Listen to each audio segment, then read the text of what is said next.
Bonjour à tous et bienvenue sur Chess.me. On se retrouve pour la 8e ronde du BC Masters et je préfère vous prévenir tout de suite, ça va être une partie avec pas mal de tactiques, donc je vais mettre pas mal de pauses et je vais vous demander de réfléchir si vous voulez la suivre. Donc pour les joueurs débutants ou intermédiaires, ça peut être intéressant d'avoir des petits exercices tactiques en suivant cette partie. Alors, 8e ronde, on est à la fin du 4e jour, je viens de perdre la 7e partie.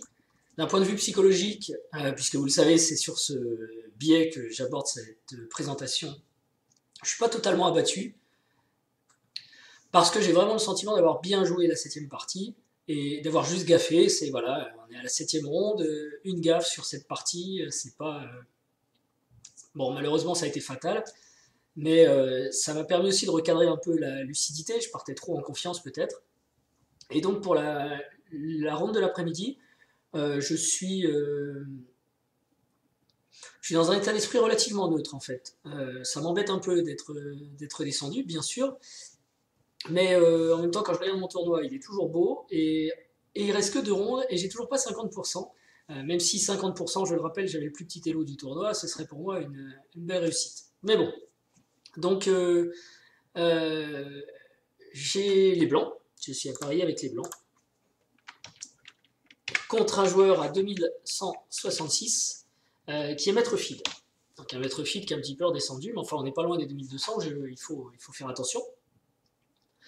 On va regarder tout de suite la partie, hein, je vais vous la commenter et on va voir ce que ça donne. Alors c'est mon 4e joueur titré dans le tournoi, c'est quand même super, sur 8 rondes, je suis content, même si les Maître Feed c'est un petit titre, mais bon pour moi c'est énorme, donc je respecte ça. Et je suis pas mécontent de jouer cette partie avec les blancs. Alors je l'aborde toujours assez neutre, c'est-à-dire que je m'assois dans l'échiquier, je suis content de jouer aux échecs, content de jouer une partie, je sais qu'en ce moment je joue bien, je me dis je vais éviter de faire des gaffes. Et mon but c'est voilà, c'est ça, c'est de bien jouer et d'éviter de faire des gaffes, comme j'ai fait dans la partie précédente. Donc au bout de 9 coups, on se retrouve dans cette position que beaucoup reconnaîtront comme étant un système de Londres, variante tout ce qu'il y a de plus classique, viennent d'être joués C5 et C3. Enfin, en fait, il y a eu des petites interversions, mais on arrive là. C'est pour ça aussi qu'on peut commencer là. Et ça me permet de faire un lien tout de suite sur le système de Londres, parce que quelques-uns d'entre vous me font des commentaires en disant « Ah, encore le système de Londres, etc. » Bon, c'est mon ouverture, donc je la joue. Ça, je suis désolé, mais un des principes sur cette chaîne, sur Chess.me, et sur mon envie de progresser, c'est de jouer les mêmes systèmes pour bien les connaître. Et c'est un fait, je connais de mieux en mieux. Et alors, j'apporte tout de suite un bémol pour les gens qui voudraient jouer le système de Londres, c'est beaucoup plus compliqué qu'il n'y paraît. C'est-à-dire qu'à la base, on vous dit, vous construisez une petite pyramide, vous mettez le fou en F4 et puis tout va bien. Et en fait, il y a beaucoup de variantes, il y a beaucoup de systèmes de défense pour les noirs. Mais là, on est dans des variantes principales. Et alors, l'autre reproche qu'on entend sur le système de Londres, c'est « Oh, c'est mou, il se passe rien ». Et c'est faux, pour moi c'est faux, je rencontre beaucoup de parties animées avec ce système de Londres, et cette partie, je vous l'ai dit au début, est pleine de tactiques, et je vais vous proposer des exercices, et on part de là, ce que certains appellent une position calme. En fait, c'est pas calme du tout, puisque le centre est assez solide, il y a une petite tension quand même au centre, les noirs manquent pas d'espace, les blancs non plus, donc on va dire que tout le monde peut jouer, et le centre étant fixé, il y a souvent des attaques sur les ailes, quoi. Mais les noirs, et les blancs d'ailleurs, ont la possibilité aussi de pousser au centre et de casser le centre. Donc en fait, toutes les possibilités tactiques sont possibles, toutes les possibilités stratégiques sont possibles, attaque au centre, attaque à l'aile, développement rapide des pièces, etc. Et on peut aussi, dans cette position, si les blancs le souhaitent, ils peuvent provoquer des échanges, tout échanger, et là par contre on va tomber sur une partie nulle. Alors j'ai pas envie de faire ça tout de suite. Les noirs m'ont pas encore dit ce qu'ils voulaient faire avec leur Eldam, et j'attends de voir ça avant de prendre des décisions. Donc tout le monde a des chances ici, c'est ce que je voulais dire sur cette position, hein, c'est des chances égales, et bon, c'est sûr, en faisant des échanges on peut tout annuler, mais a priori en eau calme, vous allez voir, il peut y avoir de l'action. Donc mon adversaire choisit fou à 6 ici, c'est très au noir. Alors fou à 6, c'est pas le coup principal, mais c'est un coup quand même très fréquent. L'idée c'est d'enlever ce fou qui est assez dangereux, Ok. L'autre coup, c'est fou E7, fou B7, pardon. C'est l'autre développement possible pour essayer de pousser E4. Là, j'aurais sûrement joué cavalier E5. C'est une ancienne idée, en fait, cavalier E5. C'était sûrement une ancienne ligne principale, j'aime bien, avec cavalier C6, F4, cavalier E7 pour essayer un joli plan à base de cavalier F5. Mais on peut jouer ici, alors ça c'est pas forcément le plus joué, mais j'aime bien dame B1, avec l'idée d'aller quand même taper et puis de bloquer F5, G6, et peut-être fou F2 ici, avec l'idée de pousser H3, G4, enfin faire une marée de pions. Et une partie équilibrée, il ne faut pas penser que les blancs sont mieux, on a un peu plus d'espace grâce à ce cavalier, mais ça reste équilibré. Mais les noirs doivent faire attention. Donc ça c'est le plan que j'aime bien. Et sur fou B7, il y a une nouvelle idée à la mode, en fait, dame E2, que j'ai essayé une fois. L'idée, c'est qu'après cavalier C6, tour D1, on veut exploiter le vis-à-vis de tour dame ici, en ouvrant le centre avec les blancs. Donc il y a tour E8, et par exemple E4. Et là, il y a deux possibilités. Soit les noirs reculent, on pousse 5, on a un peu plus d'espace, et on essaye d'attaquer à l'aile roi. Soit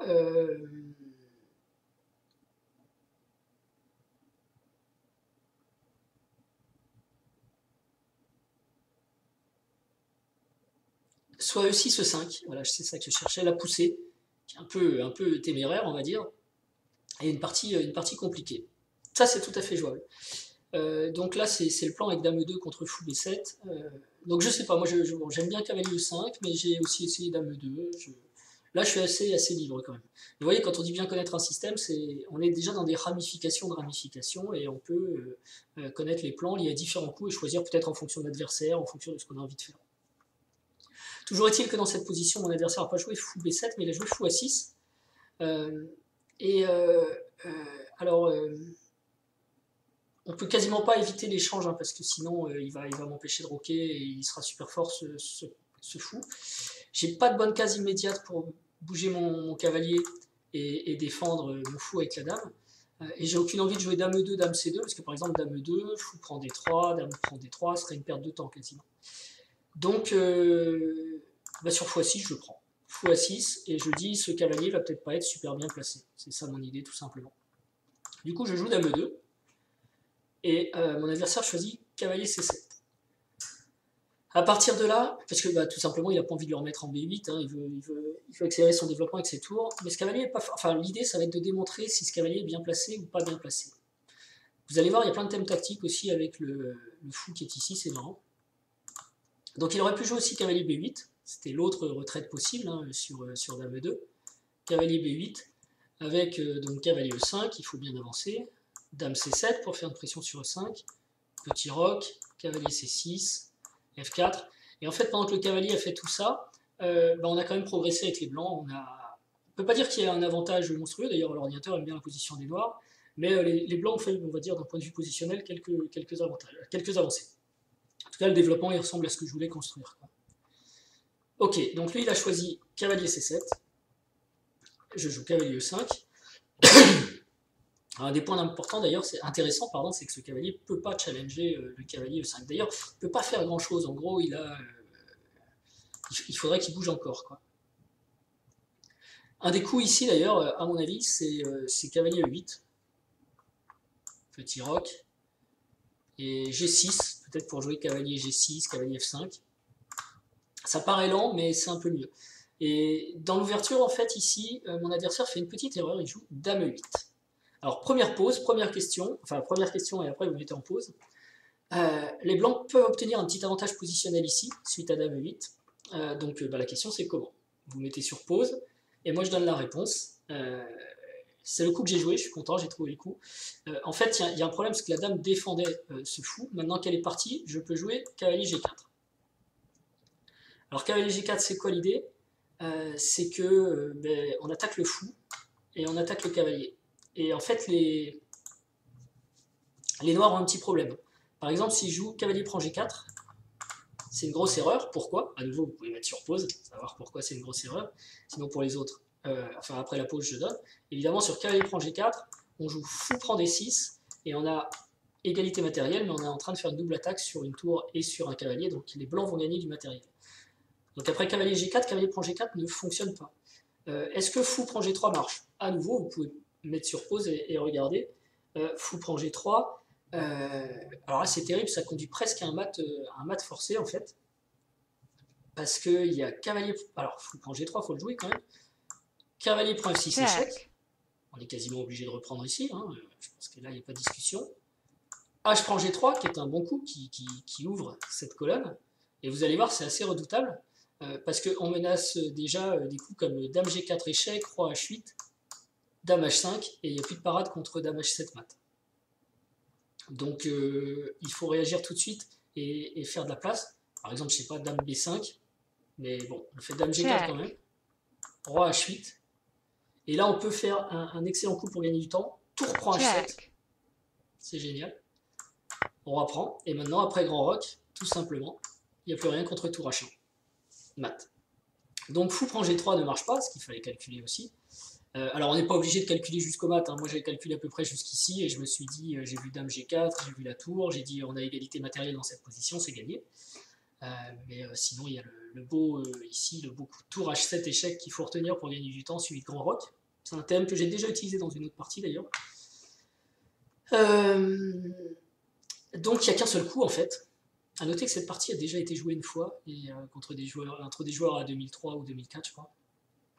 Et donc le seul coup c'est Dame. Donc, ah oui, je dis ça parce que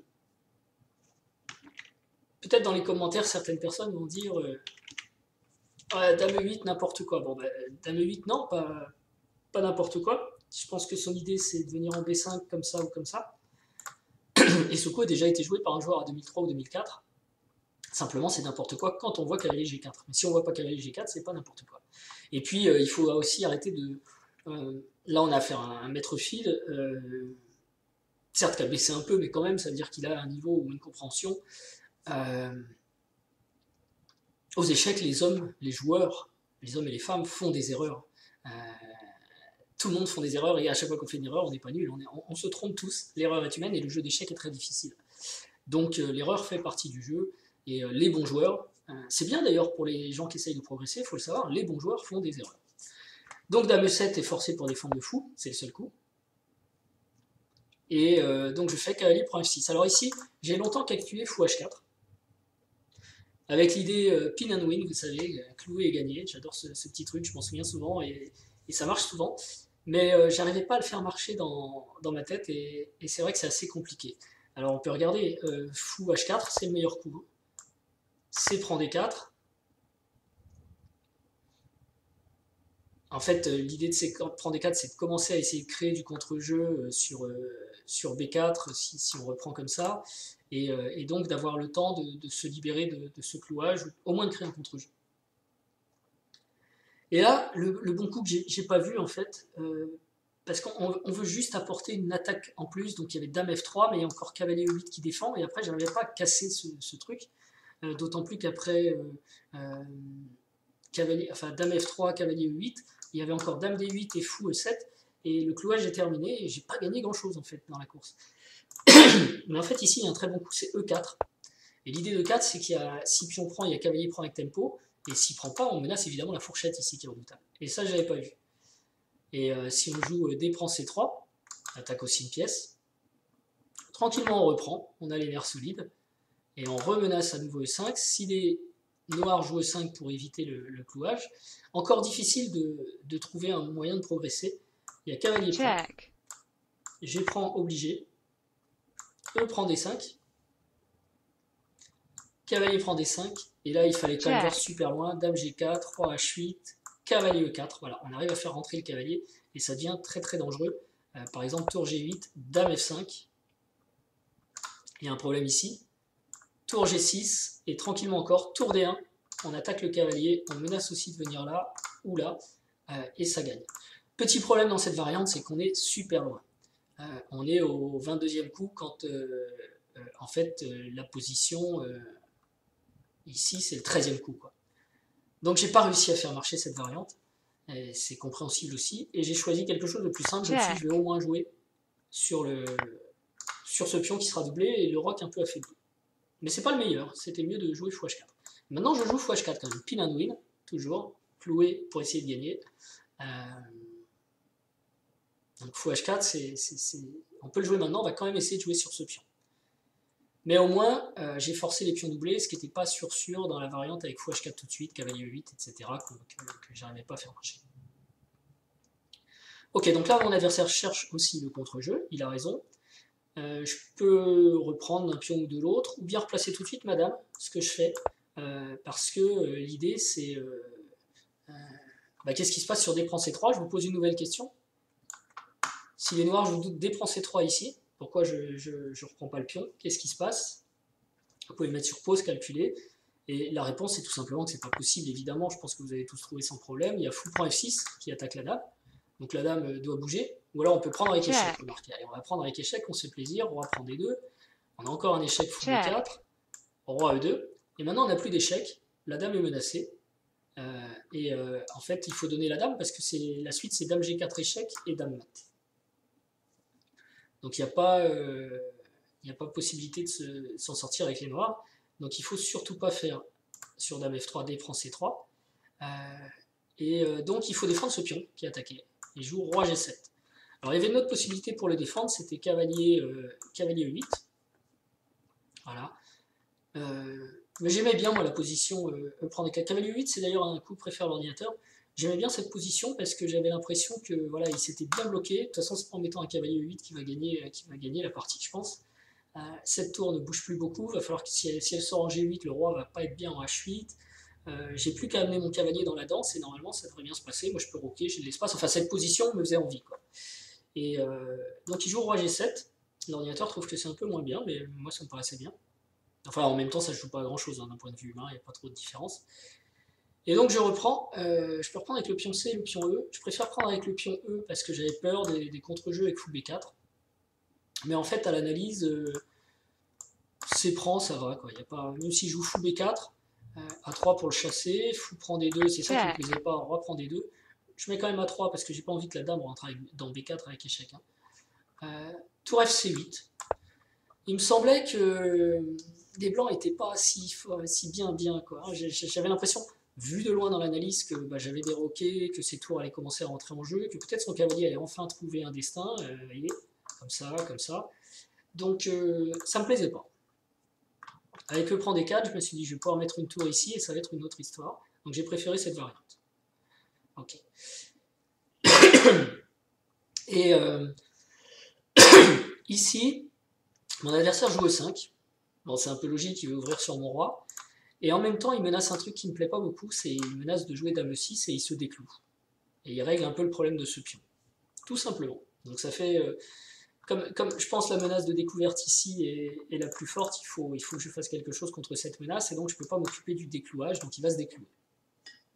Ok, bon, j'aurais gardé quand même les pions doublés sur le roi. Et ici, quand on regarde la position des blancs, c'est à nouveau une question, vous allez pouvoir mettre sur pause après, mais c'est pas une tactique gagnante, mais clairement dans cette position avec les blancs, il faut roquer, il faut faire quelque chose avec le roi. Et d'ailleurs, si on regarde la position, il y a deux pièces qui ne sont pas contentes. Il y a mon roi et mon cavalier aussi, qui fait rien et qui ne sait pas où aller. Alors, comment trouver le bon coup? Est-ce que c'est en gros grand roc ou petit roc? Parce que ça fait une différence. Ça fait forcément toujours une différence. Comment trouver le bon coup? Et donc là, vous pouvez mettre sur pause et vous pouvez réfléchir. Et la réponse, aidée de l'ordinateur évidemment, c'est en fait pour trouver le bon coup, il faut poser des questions à ces pièces, parfois ça peut aider. Donc le roi il n'a pas forcément de préférence. Bon, il aime bien le grand roc parce que ça laisse peut-être des tours attaqués par là, mais il va peut-être se sentir un peu seul de ce côté ici, après cette attaque. S'il fait le petit roc, pardon, bon les tours vont pas se mobiliser sur la colonne G, mais il est un peu à l'abri, mais en même temps, peut-être il pourrait être contre-attaqué. Donc l'un dans l'autre, on va dire, il y a les avantages, inconvénients ou de roc. Voilà. Après, il y a la situation des tours. Si on fait le grand roc, on monopolise tout de suite une tour sur la colonne D. Moi, j'ai envie de mettre une tour sur la colonne E. Et puis, il y a ce cavalier qui n'est pas content. Et en fait, ce cavalier, il faut lui demander où il veut aller. franchement, il y a une seule case qui l'appelle, c'est la case F5 évidemment. Une case d'où il ne pourra pas être chassé facilement, où il aura une vue directe sur le roi avec peut-être une attaque de mat, du matériel qui saute, enfin bref. Et comment, alors du coup, deuxième question, comment est-ce qu'il va F5? La façon la plus rapide, c'est celle-ci, ou en passant par G3, hein, mais ça revient au même. Donc c'est en passant par F1. C'est la façon la plus rapide d'aller à F5. Donc du coup, après petit roc, on a une tour en F1 qui va gêner. Grand roc est le meilleur coup. Voilà. Moi je me suis trompé, j'ai joué petit roc. Donc grand roc, on regarde ce que ça aurait pu donner. Dame 6, il se décloue, logique. Et on est parti, cavalier F1. Et il fallait voir cavalier F1 aussi parce que il y a E prend D4, mais E prend D4 ça pose un réel problème. Pardon. Ça pose un réel problème parce qu'il y a tour prend D4. Et la tour rentre déjà avec G4 ou H4 en vue. Et une forte attaque sur le roi. Vous voyez l'évaluation de l'ordinateur, c'est la fin du monde en fait. Plus ici une petite pression si on avait encore besoin, mais je pense que le problème n'est pas là. Il est vraiment sur tour. On menace quand même tour G4 suivi de fou prend F6. Donc c'est mat. Donc c'est très très chaud ici. Donc sur Grand Roc, il y avait déjà une menace immédiate. Dame 6, je pense que ça vient, c'est un peu obligé. Cavalier F1, ce qu'il fallait voir, c'est que E prend D4 est pas possible. Quoi. Et donc, bah, ça y est, c'est fait quoi. Cavalier G3, cavalier F5, tour E1, on a une attaque, on est super bien. Vous voyez l'évaluation de l'ordi. Juste parce qu'on a choisi Grand Roc. Une fois qu'on le voit, c'est facile. Petit Roc, c'est pas la même. Petit Roc, c'est un peu moins bien. Moi, je veux jouer tour E1 et faire cavalier F1, mais on va voir que c'est pas si facile. D'abord Dame 6, il se décloue. Alors si vous avez trouvé Grand Roc, bravo. Enfin pour cette raison-là, pour cavalier F1 et tour prend D4, qui était un des arguments importants. Dame 6, tour à E1, un bon coup. Quand même on se mobilise ici. Alors tour F1 c'était bien aussi, mais je mobilise la dernière pièce quoi. Bon, tour F1 ça devait être bien aussi. Là. Je ne l'ai pas mis dans mon analyse, mais ouais, ça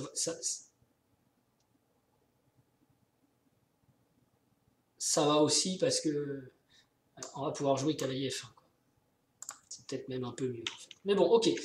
J'ai joué tour à E1, qui va, c'est déjà ça. Et ici, alors petite question quand même.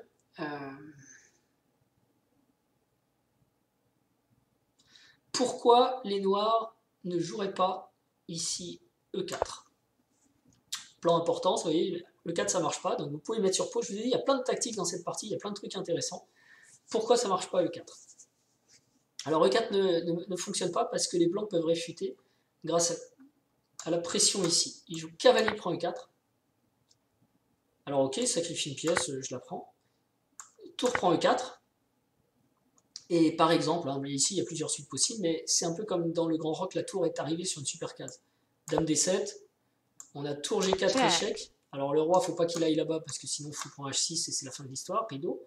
Donc roi H6, dame prend F6 échec. Ça joue tout seul ici, c'est pas la peine de le calculer. Hein. Et dame G5 mat. Donc sur E4, en fait, on peut faire cavalier prend E4 et on gagne. Parce qu'on a la pression sur F6 qui est terrible, plus la pression sur la dame qui gagne du temps et la tour qui rentre en jeu. Donc E4 n'était pas jouable, j'espère que vous l'aurez vu. Et c'est pour ça que mon adversaire joue tour à E8. Parce que maintenant, si on sacrifie... on ne peut plus sacrifier en E4 en fait parce qu'il y a des points E4 et le pion est défendu par la tour et la dame, donc ça marche plus. Alors du coup, comme ça marche plus, j'essaye autre chose et je décide de monter ma tour par E3, qui est une erreur. Donc je fais une erreur. Parce que je vois pas le 22e coup noir, on est au 19e coup, donc je vois pas ce qui va se passer dans 3 coups. Dommage pour moi. En fait, le bon coup ici avec les blancs, c'était Dame H5. Sur Dame H5, il y a quand même E4, je pense qu'il faut que les noirs aillent par là. Hein. Et là, on peut jouer F3 pour essayer de casser ça et ouvrir cette colonne, puisque c'est toujours le pion F6, c'est notre cible numéro 1, et on essaye de tout ouvrir sur F6. Et si les noirs jouent E3 pour éviter d'ouvrir et commencer à se créer un contre-jeu, alors il y a un super coup que j'avais pas vu en fait. Vous pouvez mettre sur pause, toujours pareil, essayer de trouver la tactique gagnante pour les blancs. C'est cavalier E4.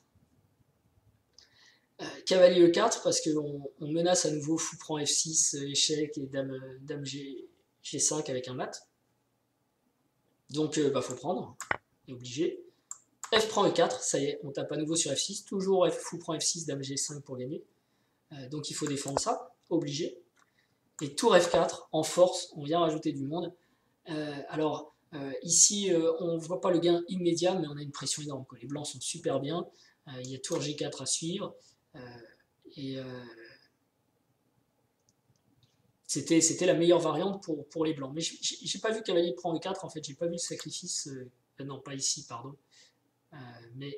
Ici, après E3, j'ai pas vu cavalier E4. Dommage pour moi. Donc j'ai joué tour E3 et en plus, j'ai pas vu ce qu'allait suivre. J'avais aussi une autre possibilité, c'était dame G3 échec. On peut faire ça aussi. Roi H8 et maintenant dame E3. Avec l'idée de profiter du fait que le roi est parti pour rentrer en H6 et remettre une pression sur F6 en fait. Ça, j'ai pas vu, c'est une manœuvre que je trouve élégante. Du coup, le roi doit revenir, mais quelque part, on a gagné un temps. Parce que quand il jouera E4, c'est plus avec un tempo sur la dame. Et ici, on peut jouer par exemple fou G3. Tour G8, parce que lui, il veut se libérer. Cavalier F3, et on va essayer quand même de venir sur F5 tranquillement. Et puis on a aussi basculé la pression sur E5. Donc il y a un bon avantage blanc, parce que là, cette fois, maintenant, le cavalier rentre en jeu, ce qui n'est pas le cas du cavalier C7, vous voyez, il est toujours bloqué là, et les blancs sont super bien. Bon, au lieu de ça, je fais une erreur. Je joue tour E3, E4, logique, dame H5,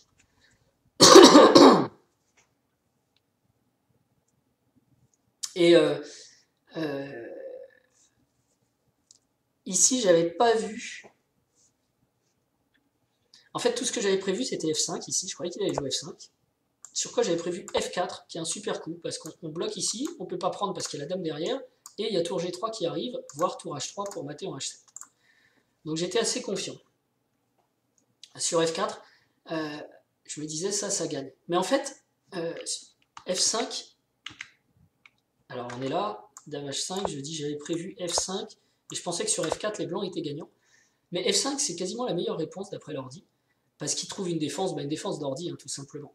Ici, il continue avec H6, super coup. L'idée, c'est de contester la case G5 et de donner de la place au roi, en fait, pour fuir. On peut jouer tour F2, coup d'ordi, hein. Tour F2... Alors pourquoi tour F2 c'est un coup d'ordi, parce que si on joue pas tour F3 par exemple, on fait tour F2 pardon, si on joue tour G3 échec, je vous ai prévenu, ça c'est une variante d'ordi, donc il y a roi H7, fou G5 intéressant pour venir casser ici avec tour H3 peut-être, tour G8 défend, alors tour H3 donc j'ai dit, et là il peut jouer tour G6, il va doubler les tours, on va peut-être bouger le cavalier, et tour G8, et on a un problème sur G2. Bouger le cavalier, c'était pour empêcher quand même que ça arrive très vite. Du coup. Donc, c'est pour ça que l'ordinateur, dans cette position, comme il est très fort, il veut jouer tour F2 pour défendre ici.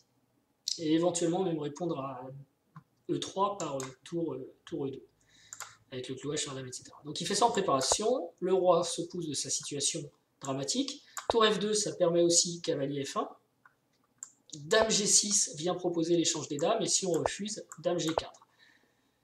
Et après l'échange des dames, ok, les blancs, enfin si on n'échange pas les dames, c'est un petit peu gênant parce que maintenant c'est les noirs qui vont attaquer comme des furieux, et si on échange les dames, il n'y a plus grand chose, quoi, hein. Dame prend G4, F prend G4, la position est plutôt redevenue équilibrée, quoi. Donc ça c'est la meilleure défense proposée par les noirs sur la base de F5, F4, H6. Waouh. Mais mon adversaire n'a pas vu, moi non plus. Moi je pensais que ça c'était bien pour les blancs, je l'ai déjà dit. Et il joue par contre un coup que j'avais pas vu quand j'ai joué tour E3 précédemment, c'est fou F4. Et ça pose un problème parce que soit la tour vient en E2 défendre le cavalier, soit elle se sacrifie en G3 avec échec et c'est super tentant, soit elle va en H3 et c'est très tentant. Parce qu'il y a peut-être un mat, mais dans un cas on sacrifie une qualité, et on peut même la laisser sur place et dire que si tu prends, je suis super content d'attaquer F6. Donc on a un sacrifice de tour possible, un sacrifice de cavalier ou un sacrifice de qualité. Mais qu'est-ce qui marche? Parce que là, j'ai pas une mauvaise position et j'ai pas envie de tout gâcher. Je vous rappelle, j'ai joué la 7ème ronde, si vous l'avez pas vu, allez la voir. Les sacrifices, attention quand même. Donc, vous pouvez mettre sur pause, vous posez cette question si c'était votre partie. Il y a quand même un de ces coups qui est mieux que les autres et qui potentiellement permet de gagner. Alors si vous avez mis sur pause, vous venez de l'enlever je pense puisque vous m'entendez. J'ai joué, non j'ai pas joué, mais le bon coup, ici c'est tour G3 à l'attaque. Et j'en avais l'intuition mais j'ai pas réussi à le faire marcher donc je l'ai pas joué. Pourquoi c'est bon? Déjà faut le prendre, hein, parce qu'on peut pas permettre ce genre de choses, d'arriver chez soi comme ça, si on prend pas, moi je sais pas si on joue par exemple tour H8, ok, il va y avoir cavalier prend E4, super coup encore. On peut pas prendre avec la dame parce qu'il y a fou mat, ça la fout mal. Donc pion prend peut-être, et sur pion prend tour H3, et là on a un vrai problème. H6, fou G3 pour repousser la défense de H6, fou G5, et fou prend C7, le cavalier qui est mal placé, vous voyez par là. Et on a pris l'avantage avec les blancs, on est super bien, on a un pion d'avance, c'est toujours une position d'attaque assez forte. Dans certaines conditions, on va pouvoir pousser F4, on va pouvoir revenir ici et faire fou prend aussi. Enfin, pas tout de suite, mais on a une très bonne position. Donc tour G3 fonctionnait pour cette raison. Et alors attention, je me perds dans les variantes. Voilà, si les noirs acceptent le sacrifice, qui est quand même la variante principale, F prend G3, F prend G3, il y a l'histoire sur F6. F5, on s'en moque. F6, il faut absolument défendre F6, c'est la cata. Dame échec. Roi H8. Dame F4. Et déjà, on peut arrêter le calcul, on se dit que les noirs vont pas bien, là, même avec une qualité en moins. Par exemple, s'il pousse E3, qui est leur grand essai ici, on peut peut-être prendre, alors c'est chaud. On attaque la dame. S'il prend, on fait tour pour échec. Et a priori, on va mater. Hein. Roi ici, fou F6. Roi franc F8. Dame H6. Et roi où il veut, dame G7 mat. Voilà. Bon, ça c'est qu'un exemple avec E3 et E prend D2, mais l'avantage blanc est assez significatif ici. Il y a tout qui casse. Et s'il ne joue pas E3, on va pouvoir jouer cavalier F1, cavalier E3, cavalier G4, et on va réussir à faire quelque chose. Ou même cavalier d'ailleurs, E5 après. Donc ce cavalier va être déterminant, on va dire. Surtout que celui-ci ne peut toujours pas vraiment venir en jeu, quoi. Il est bloqué par ses propres pièces, il faut qu'il fasse un tour incroyable pour aller en jeu. Donc tour G3 était le super coup, dans cette position que j'ai pas joué. Je suis revenu pleutrement en E2, défendre mon cavalier, en me disant ok j'ai raté ça, je vais quand même pas sacrifier si je suis pas sûr que ça marche. Et ici, c'est très haut noir, et je regardais la position des noirs, pas facile non plus de proposer un coup pour les noirs. Et justement, je me disais, s'il essaye de replacer son cavalier, il y a un petit problème tactique qui va se présenter. Et après une longue réflexion, il le fait quand même. Il joue cavalier B5. Alors, nouvelle question, toujours dans ce système de Londres extrêmement tactique, comment les blancs tirent-ils avantage de ce dernier coup des noirs? Donc ici, en fait, il y a évidemment quelque chose qui doit sauter aux yeux. Le cavalier n'est pas défendu là-bas. Mais alors attention, parce que si on prend, le cavalier peut aussi prendre en D4. Donc il faut calculer toutes ces variantes pour être sûr de pouvoir prendre en E4. J'ai joué cavalier prend E4, il a joué cavalier prend D4, et le truc c'est que quand le cavalier arrive, évidemment, il y a un petit temps ici, fou échec.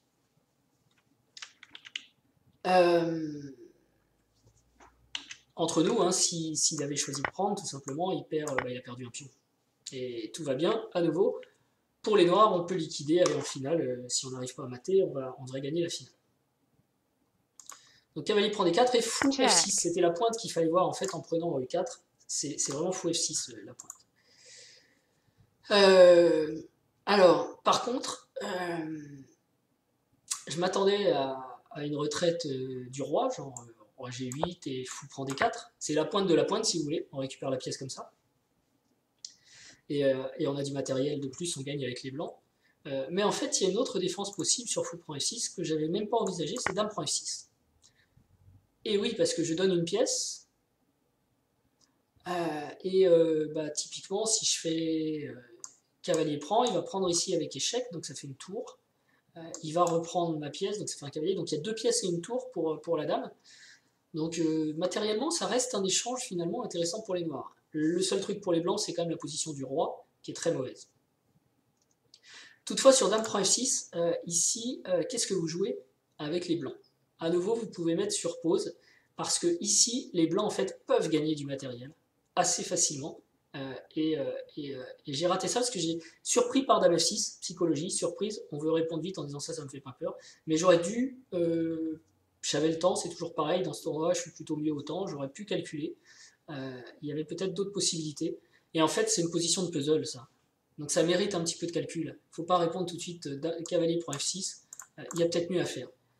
Et en l'occurrence, ce qu'il y a de mieux à faire, donc si vous n'avez pas mis sur pause, je vais donner la solution, c'est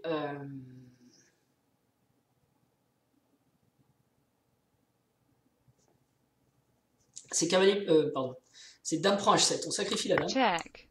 Roi prend, du coup on a cavalier prend f6 avec échec, roi g6, alors faut savoir à peu près où on en est en matériel, ben pour l'instant du coup on n'a pas sacrifié grand chose, on a sacrifié une pièce, mais on récupère une tour. Tour prend 8 qui gagne un temps parce qu'on menace de prendre l'autre tour. Tour prend 8, cavalier prend 8, et on a une qualité plus, on est encore en train d'attaquer le cavalier, et on a 2 pions aussi, qualité 2 pions, tout va bien, quoi. Et là c'est archi gagnant. Donc ça, sur dame prend f6, vous voyez, plutôt que de répondre l'évident cavalier prend, il y avait dame prend h7, qui est pas mal non plus.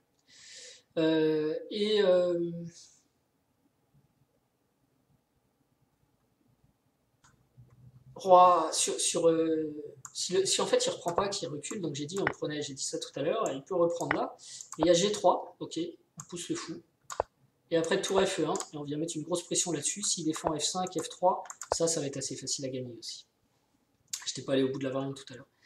Donc ok, il joue dame prend F6, moi je rate dame prend H7 et je joue donc cavalier prend F6, donc on rentre dans la variante où je vais avoir un désavantage matériel, mais un gros avantage positionnel en fait. Cavalier prend l'échec, forcé, roi prend f6. Donc, les noirs ici ont l'équivalent d'un pion d'avance.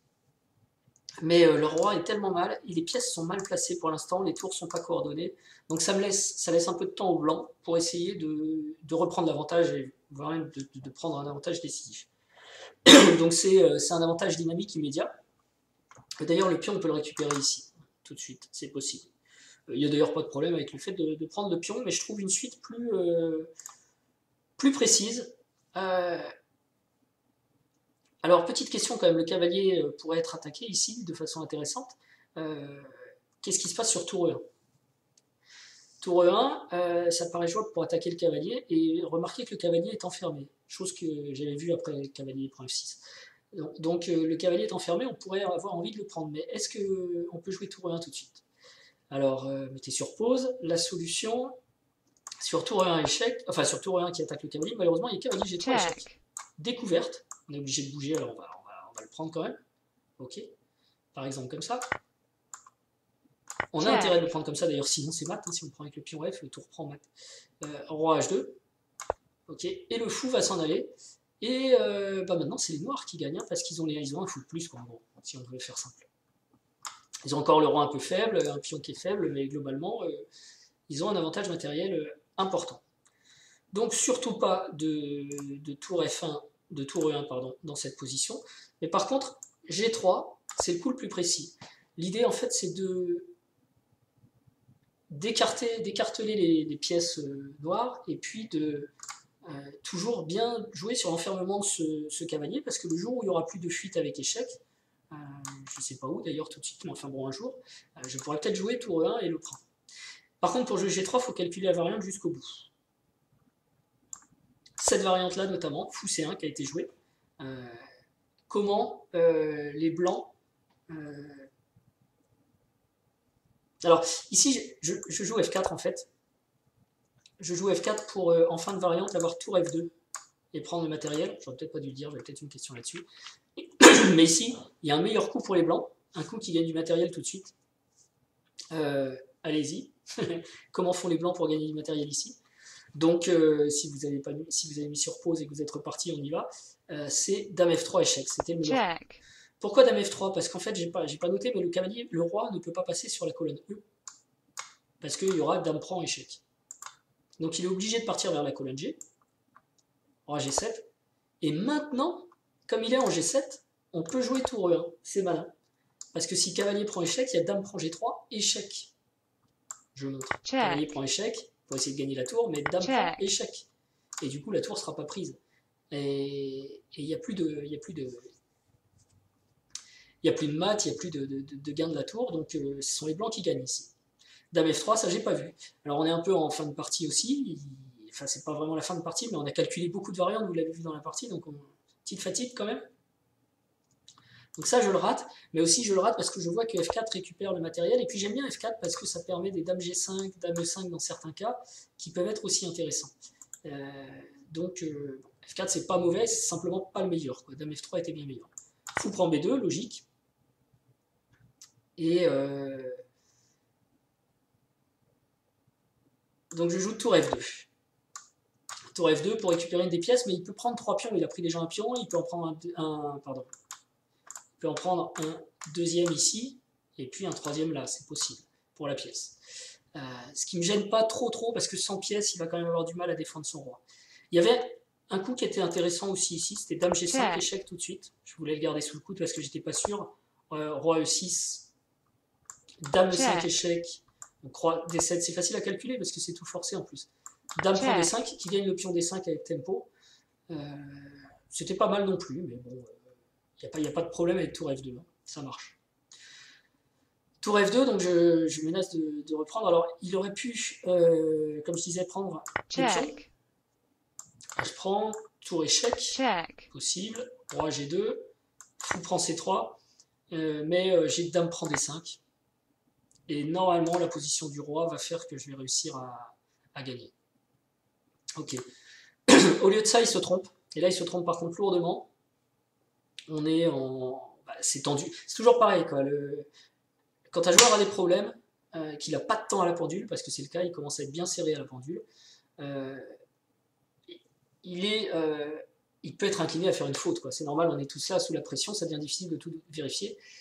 Et donc, il joue tour E3. Curieusement, tour E4 était plus solide et tenait un peu plus longtemps. Sur tour E3, vous pouvez mettre sur pause, là il y a une tactique qui gagne la partie immédiatement. Enfin, ou en 2 coups.